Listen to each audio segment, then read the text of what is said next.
Hello everyone, it's me Jabby from UniqueTutorials. Today in this video I'll show you how to get plotting accessibility button in Samsung smartphones and tablets running One UI. So without further more delay, let's begin. So firstly just open the settings and just scroll down below. Now you'll see here one option, accessibility. Just click on it.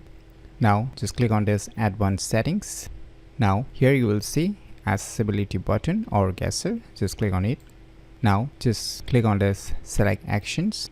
Now you can select multiple options, whichever you want to select. Say I will just select some options here. So once you're done, just move back. Now here you will see one option, plotting over other apps. So just select this option.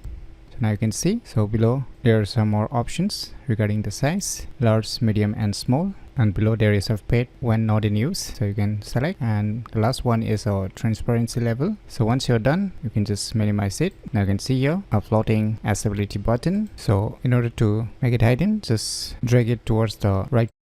So you can see it's minimized to the small floating accessibility button, and if you click on it, you can access all the buttons present inside it. So by using these cool tricks, you can easily get plotting accessibility button in Samsung smartphones and tablets running One UI very easily. So if you never known about these cool tricks, then you should definitely give it a try. So if you find this video tutorial useful, please click on the thumbs like button, and if you're new to our channel, click on the subscribe button. And lastly, thanks for watching.